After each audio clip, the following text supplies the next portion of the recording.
Queridas irmãs, queridos irmãos, o amor e a paz da parte de Deus, nosso Pai, de nosso Senhor Jesus Cristo. Sempre uma alegria podermos estar nessa casa de Jesus, sermos acolhidos de maneira tão gentil pelos reencarnados, esses irmãos queridos, figuras que já trazemos em nosso coração, dada a consideração e o acolhimento de sempre, mas também pelo abraço fraternal que sempre recebemos quando aqui estamos, essa espiritualidade amiga que já está trabalhando no salão e que também, de maneira muito gentil e abnegada, socorre-nos em nossas necessidades e alimenta em nosso coração um pouquinho da chama viva, desse desejo ardente que já é para nós a aspiração mais intensa de nossas almas, de seguir ao Cristo rumo à meta maior. Nessa tarde, nós vamos conversar um pouco sobre as 3 revelações e nós gostaríamos de partir de um texto que registra palavras de Jesus, falas do Mestre que estão nos evangelhos escritos por Mateus, no capítulo 13, versículo 33, e também no Evangelho de Lucas, capítulo 13, versículo 20. Nós escolhemos a tradução de Marcos, aliás, me perdoem, de Mateus, porque entendemos que ela nos traz alguns detalhes sutis que serão importantes para as nossas reflexões dessa tarde. Ali o evangelista nos diz: outra parábola lhes falou. Referindo-se a Jesus, outra parábola o Cristo contou. Palavras do Mestre: o reino dos céus é semelhante ao fermento que uma mulher tomou e secundou em 3 satas. Satas aqui que era uma medida da época. Era uma medida equivalente, por exemplo, a aproximadamente 13 litros. Esta mulher então toma uma medida de fermento e distribui essa medida de fermento em 3 satas de farinha. Imaginemos 3 recipientes, cada um deles com 13 litros aproximadamente, contendo farinha, e essa mulher vai distribuindo o fermento em 3 satas, até estar toda a massa fermentada. Percebamos que essa parábola do Cristo, em que ele nos narra acerca do reino dos céus, fazendo essa comparação, dizendo-nos que este reino é semelhante ao comportamento, à atitude, à ação desta mulher, nos leva a pensar exatamente, num primeiro momento, acerca do que seja o reino dos céus. Já o dissemos, provavelmente, em algumas vezes que aqui estivemos, acerca desta fala, que na nossa interpretação é das melhores definições possíveis acerca disto, registrada por Humberto de Campos, através das mãos abençoadas de Francisco Cândido Xavier, no livro Boa Nova, quando Jesus, passando ali pelas paisagens de Jerusalém, encontra Hanã, um dos membros do Sinédrio que mais tarde converteria-se em um perseguidor contumaz da causa do Cristo. E Hanã, percebendo Jesus, já sabendo da popularidade do Mestre que houvera aumentado em muito em função dos grandes feitos do Cristo, dos milagres, das realizações e também das pregações que Jesus já vinha levando a cabo naquele momento da sua existência, do seu ministério, Hanã aproxima-se do Cristo e pergunta, indaga-o: que fazes tu, Galileu, por essas paisagens? Ao que o Mestre, conforme o registro de Humberto de Campos, houvera respondido: busco a fundação do reino dos céus. Humberto de Campos nos diz que nesse momento Hanã inquere ao Cristo de maneira sarcástica, irônica: reino dos céus, que pensas tu ser isto? E Jesus nos traz então, a partir da Inquisição a qual é submetido, uma das melhores definições do que vem a ser o reino dos céus. Registra Humberto de Campos dizendo-nos: Jesus falou, o reino dos céus é a obra divina no coração dos homens. É a obra de Deus no coração dos homens. Partindo disso, entendemos que Jesus, nesta parábola, diz-nos um pouco acerca da edificação deste reino dos céus em nossos corações, da realização, portanto, da obra divina no coração da humanidade, no coração dos homens. E faz-o comparando a esse comportamento de uma mulher cuidadosa que sabe esperar o momento apropriado, adequado, para fazer com que a massa fermente da maneira adequada. Percebamos que se uma sata de farinha houvesse recebido toda a quantidade de fermento de uma só vez, de uma única vez, muito provavelmente ela não teria a produção do pão, do bolo, enfim, como ela desejara, porque essa fermentação aconteceria de maneira inapropriada. Daí a lição valiosa que o Cristo nos reserva nessa parábola, dizendo-nos da necessidade desse cuidado feminino de saber esperar. Uma pitada de fermento, aguarda-se alguns instantes para que a massa desenvolva e, crescendo, essa massa torne-se receptiva. A segunda quantidade, a segunda medida de fermento, que por sua vez também desenvolvendo-se, alcançará o momento apropriado para receber a terceira e última medida, de modo que se complete ali a fermentação, o perfeito crescimento, desenvolvimento da massa. Nós entendemos, de alguma maneira, é possível estabelecer esse paralelo e entender que essas três medidas de fermento podem simbolizar para nós as três revelações divinas para a humanidade.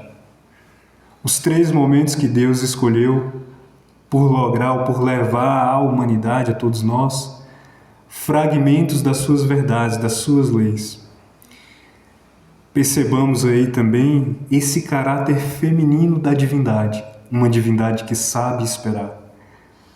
Paciente, recordando Gesiel no livro Paulo Estevão, Deus opera em silêncio e não concorre com as vaidades humanas.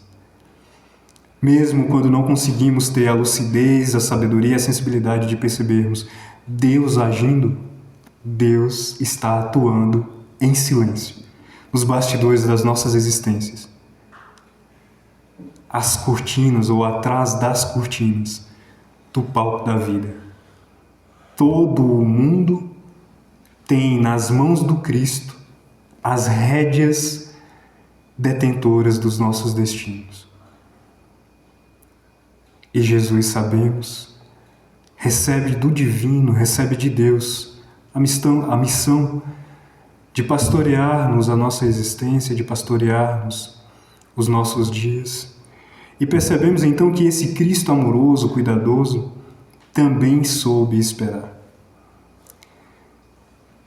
Livro dos Espíritos, questão de número 621. Questiona os Espíritos, aliás, Kardec questiona os Espíritos, onde está escrita a lei de Deus? Resposta conhecida da maioria de todos nós. Na consciência. O item que segue a essa mesma pergunta, item A da questão 621, é que nos parece extremamente interessante. Porque Kardec, insatisfeito com aquela resposta, cuida de indagar os espíritos imortais. Se a lei divina está na consciência humana, por que, donde, a necessidade de que ela lhe fosse revelada?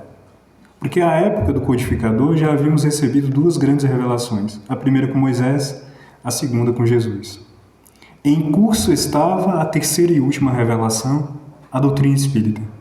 E os espíritos então respondem ao codificador dizendo-lhe: porque o homem a esquecera e a menosprezara. Daí então a necessidade de que ela lhe fosse revelada. Percebamos então que as três revelações são também para nós três medidas da misericórdia divina. Três testemunhos que nosso Paizinho amoroso, através de Jesus, que participa e tutela cada uma dessas três revelações, um testemunho de como somos amados, como somos queridos, como a nossa existência tem uma destinação fatal patrocinada pelo amor divino. É por isso, ou partindo desse ponto, que nós vamos, aquele primeiro momento, na ocasião da primeira revelação, quando com Moisés, um legislador de um povo que era uma civilização extremamente limitada, cheia de dificuldades, de grandes desafios, opta por oferecer ao mundo pela primeira vez uma perspectiva, uma visão de um Deus único. Já sabemos hoje, com os estudos historiográficos, que algumas nações, algumas civilizações da África, da Ásia, já traziam essa ideia incipiente de um Deus único. O monoteísmo, portanto, já estava sendo gestado, cuidado ali por alguns povos, mas nunca houvera sido oferecido à humanidade de maneira tão clara e tão popular como Moisés conseguiu fazer no seio da civilização hebraica. Por isso é Moisés, antes de todos estes outros, considerado o patrono da primeira revelação. E nós vamos a um texto que está em O Evangelho segundo o Espiritismo para aprofundarmos um tanto mais esse raciocínio. Texto no primeiro capítulo, e vejamos a sutileza pedagógica do codificador. Kardec inicia o Evangelho segundo o Espiritismo com o capítulo Não vim destruir a lei.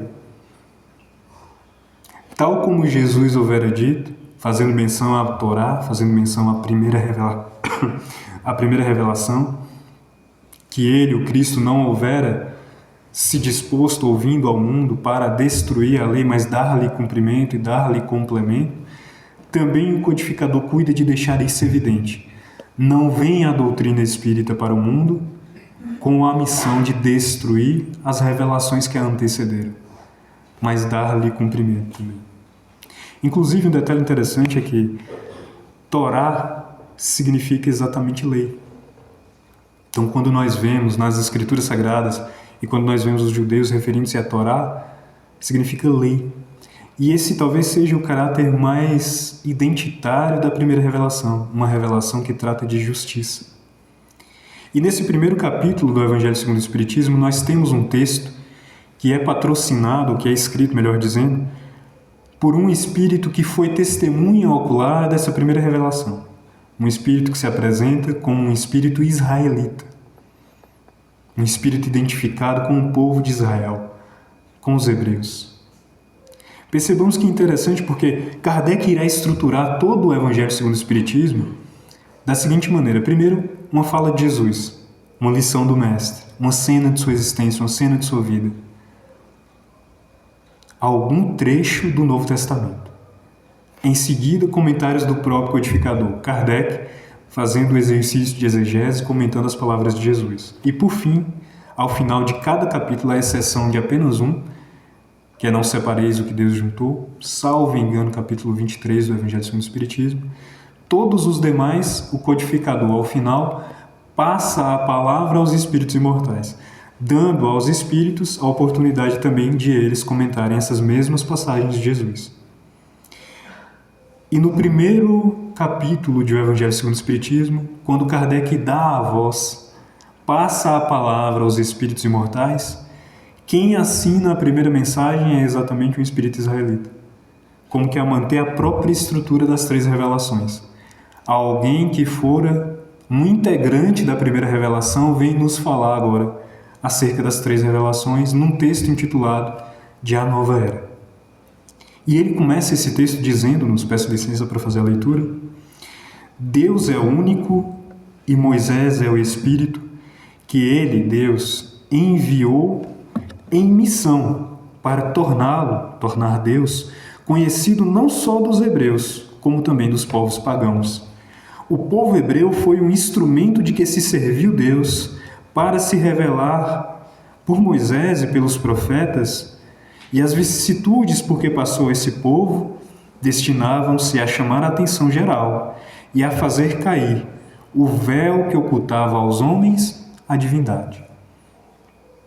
Não apenas as revelações que nos foram oferecidas através de Moisés, conforme nosso querido Chico nos diz, a partir de um movimento de psicografia, Moisés teria sido um médium a oferecer essa primeira revelação à humanidade, mas também a própria história daquela nação, a própria história dos hebreus, traz em si mesma uma série de símbolos que também revelam aspectos das leis divinas para nós. Vejamos, por exemplo, aquele símbolo que sempre fazemos menção em nossas falas, que representa a lei de progresso. O processo ascensional humano está todo, de maneira simbólica, sintetizado na história do povo de Israel, saem do momento de escravidão das paixões, ou me perdoem, do momento de escravidão no Egito, passam por uma travessia pelo deserto, uma peregrinação pelo deserto, para que atinjam então uma terra prometida, um lugar de libertação, onde este povo seria senhor de si mesmo. Assim também nós vamos nos libertando do jugo, da escravidão das nossas paixões, das nossas imperfeições. Para isso temos de passar pelo deserto existencial, voltarmos ao corpo físico inúmeras vezes, num movimento de peregrinação em que encontramos dias áridos, dias ressequidos e também noites muito frias, para que atravessando o deserto da existência cheguemos, enfim, a uma terra prometida. A este momento que representaria para nós a perfeita conexão da nossa consciência com a consciência amorosa de Deus, a perfeita integração da criatura com o Criador. A terra prometida, a Canaã de todos nós, consiste exatamente na unidade divina. E acerca disso, o apóstolo Paulo, no livro O Livro dos Espíritos, Paulo agora, apóstolo dos gentios, desencarnado em espírito, traz-nos uma mensagem que sintetiza de maneira muito bela o raciocínio que desenvolvemos até aqui. Ele vai nos dizer que gravitar para a unidade divina, eis o fim da humanidade. Gravitar, caminhar, peregrinar em direção à perfeita comunhão com Deus, com o Criador, eis o fim da humanidade. Para atingi-lo, 3 coisas são necessárias: a justiça, o amor e a ciência. Não estamos aí mais uma vez falando das 3 medidas de fermento, as 3 revelações, a primeira com Moisés, justiça, a segunda Jesus, amor, a terceira, a ciência, o esclarecimento. Vejamos, Paulo gosta dessa coisa, né, do 3. Acho que é Haroldo ou Arthur, chama a atenção para esse fato. Primeira carta de Paulo aos Coríntios, capítulo 13. O amor, a esperança, a fé, a esperança e a caridade. Aqui novamente, justiça, o amor e a ciência. Como quer nos dizer que a perfeição divina, ou que o divino se comunica com a humanidade a partir de um tríade.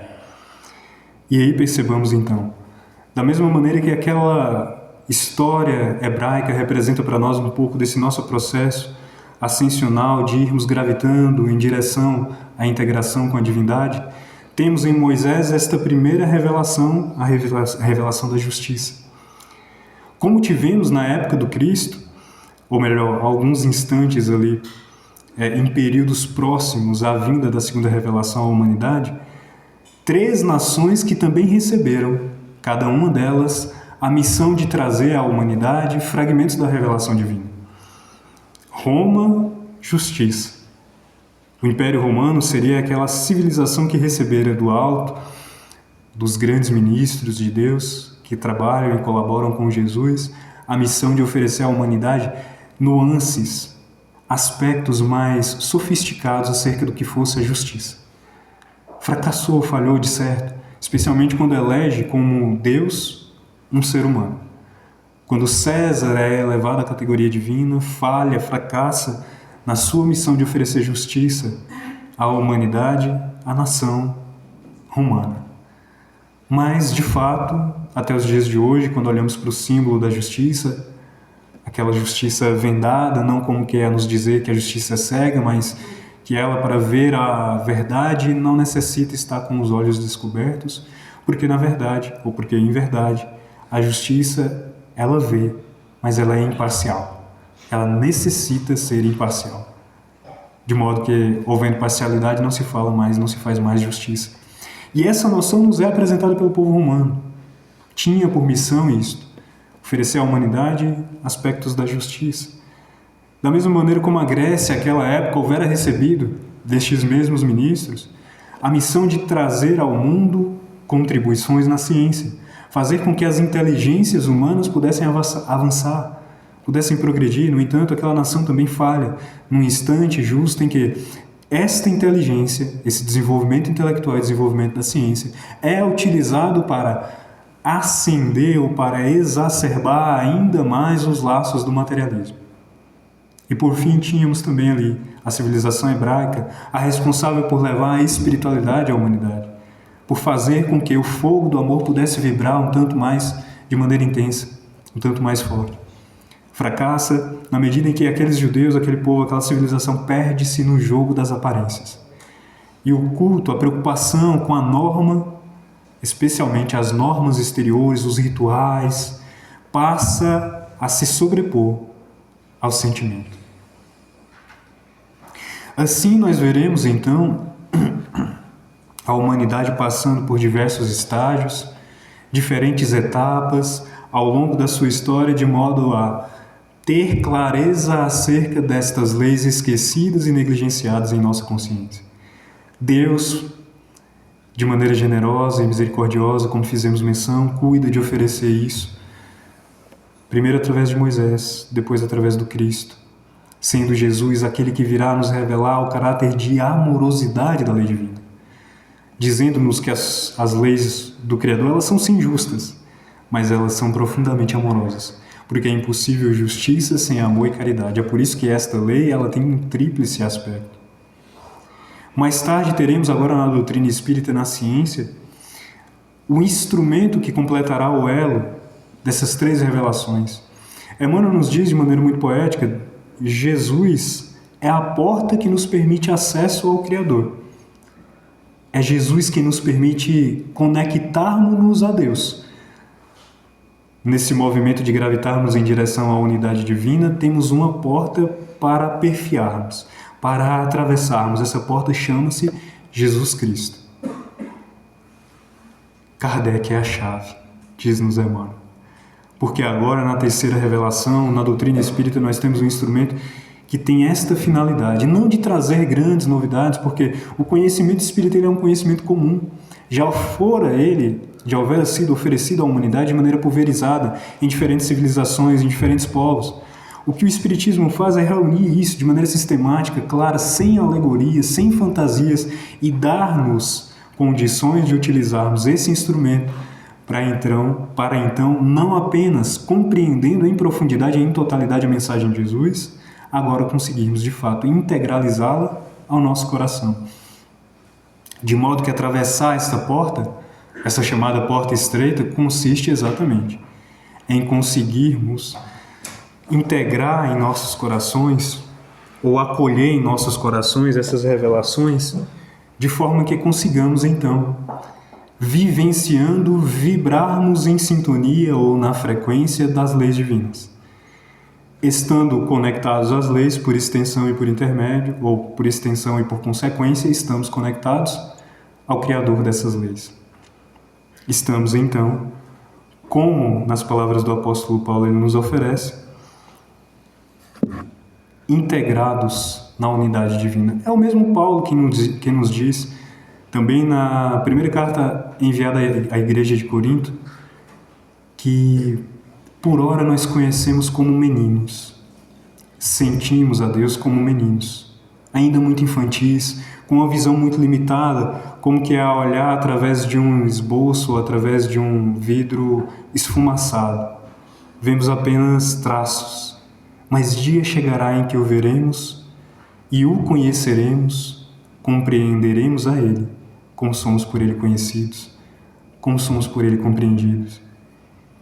Dia chegará, nos diz Paulo, exatamente em que estaremos uno com Deus. Fora Jesus que nos disse isso.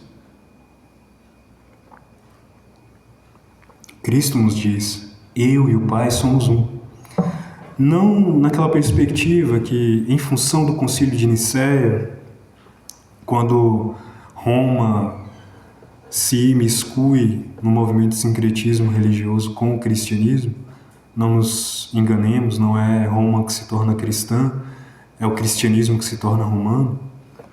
E na ocasião daquele concílio deliberam por estabelecer a trindade, o tríplice aspecto do Cristo, sendo Ele em si mesmo Pai, Filho e Espírito Santo. Até então não se tinha, dentro do cristianismo primitivo, dentro do colegiado de apóstolo, essa tese. Ela é elaborada por estudiosos do texto, mas sobretudo estudiosos que tinham agora interesses políticos bem delimitados. e que estavam em meio a uma civilização pagã e tinham a função ou a missão de fazer com que, no meio daquele povo que cultuava vários deuses, agora fosse aceito uma tese monoteísta. Para isso, ou por isso, tentam reunir em Jesus um pouco desse caráter politeísta, esse caráter polimórfico, dando ao Cristo esse tríplice aspecto. Mas, em verdade, o que nós sabemos é que o único texto que há menção a essa trindade é um texto de Jesus, quando ele nos diz, depois de inquirido por Tomé, quando solicitado por Tomé, melhor dizendo, que apresentasse-se a eles, aos apóstolos, Deus, tinha vontade, ele, Tomé, de ver ao Pai. E Jesus diz: ora, mas não tenho estado com vós há tanto tempo. Em verdade vos digo, eu e o Pai somos um. E nesse mesmo texto, mais adiante, esse detalhe por vezes passa-nos despercebido, Jesus fará uma prece, fará uma oração, rogando ao alto que pudesse também os apóstolos, também aqueles discípulos, tornarem-se um com o Pai. Ora, se Jesus estivesse falando que ele era Deus, impossível seria ele orar a Deus pedindo para que aqueles discípulos também atingissem a condição de ser Deus. Porque Deus é único. E a primeira revelação nos revelava exatamente um Deus único. Quando Jesus nos diz, então, eu e o Pai somos um, ele nos fala exatamente sobre esta unidade a qual todos nós estamos destinados. E que o Cristo, de certa forma, nos incentiva, nos convida e nos acompanha nesta jornada. Na jornada de integração da nossa consciência com a consciência divina. É por isso que esse mesmo Espírito, um espírito israelita, naquele texto que vínhamos fazendo a leitura, dirá-nos: o Cristo foi o indicador da mais pura, da mais sublime moral, da moral evangélica cristã. Esta moral há de renovar o mundo, aproximar os homens e torná-los irmãos. São chegados os tempos em que se hão de desenvolver as ideias, para que se realizem os progressos que estão nos desígnios de Deus. Moisés abriu o caminho. Jesus continuou a obra. O Espiritismo a concluirá. Uma síntese da nossa conversa dessa tarde, resumida por um espírito israelita. Moisés iniciou essa jornada. Jesus deu sequência. E o Espiritismo, a doutrina espírita está reservada à função de a concluir. Pois que sabemos, conforme o próprio Kardec irá nos dizer no livro Viagem Espírita, de 1862, o ponto capital do Espiritismo é o lado moral. Vejamos a perfeita conexão entre os textos da codificação. Em um nós lemos o espírito israelita nos dizendo que Jesus foi o iniciador da mais pura, da mais sublime, da mais bela moral, a moral evangélica cristã. No outro nós temos Kardec nos dizendo o ponto capital do Espiritismo é o lado moral. Logo, o ponto capital do Espiritismo não é a reencarnação, não é a imortalidade da alma, não é o caráter científico com que a codificação é estruturada. O ponto fundamental da doutrina espírita, a pedra angular da terceira revelação, está no lado moral. Portanto, está em Jesus. Está no caráter cristão da doutrina espírita. Porque nela encontramos todas as verdades. Daí o esforço que devemos fazer por dispensarmos todas as discussões estéreis, todas as questões menores que não dizem respeito a esta característica essencial da doutrina espírita, que é o seu caráter moral. De modo que o nosso estudo do Espiritismo ele não pode ater-se apenas, limitar-se, reduzir-se apenas ao estudo de questões por uma via cientificista ou filosófica apenas. É preciso que utilizemos todos os instrumentos, o caráter científico sim, o caráter filosófico sim, mas para que deles nós consigamos extrair o ouro em pó que existe no Espiritismo, o lado moral. Certa feita, Tião, que é um dos trabalhadores do Centro Espírita Antônio Cruz, ao qual estamos vinculados, trouxe-nos uma imagem belíssima, dizendo-nos acerca de uma das atividades que eram desenvolvidas na casa, comparando aquela atividade ao ouro em pó. De certa forma, podemos pegar essa imagem emprestada para pensarmos o Evangelho de Jesus como sendo exatamente isso, ouro em pó. extremamente valioso, precioso, mas que precisa de cuidado, que precisa da nossa atenção, do nosso zelo. Do contrário, isso que é tão valioso pode se esvair por entre os nossos dedos.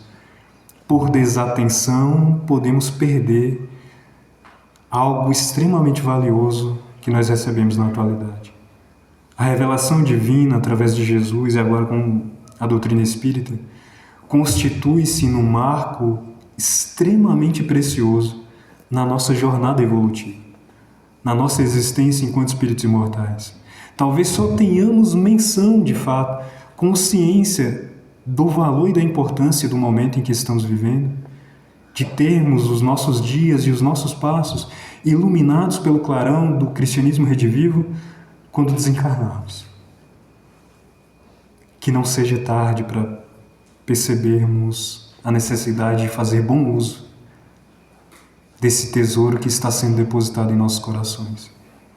Que as nossas almas ofereçam, de fato, terreno fértil para que essas sementes que nos alcançam na atualidade possam agora, finalmente, depois de muito provável, falando por mim e convidando a companhia de vocês para não ficar sozinho nessa história, depois de termos malbaratado por incontáveis vezes em tantas escolas religiosas esses tesouros sagrados, que talvez dessa forma, ou que melhor, que talvez agora no momento presente consigamos de fato bem utilizá-los para que eles cumpram a sua finalidade em nossas existências.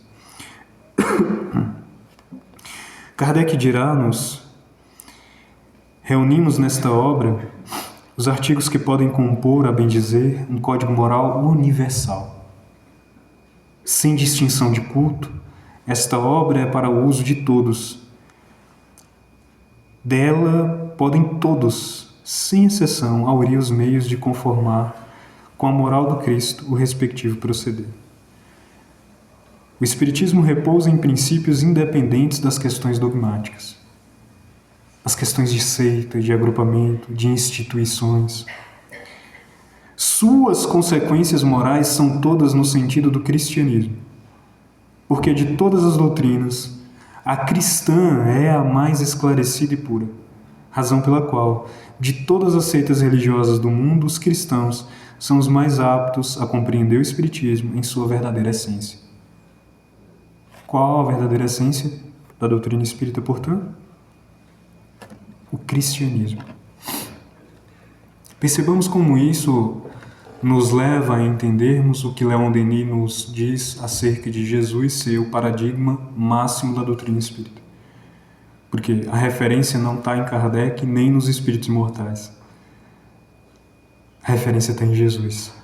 Kardec, a Pleiade e o Consolador prometido pelo Mestre, eles são instrumentos, são colaboradores fiéis de Jesus, extremamente valiosos, mas eles nos apontam uma direção. E essa direção tem no seu horizonte o Cristo.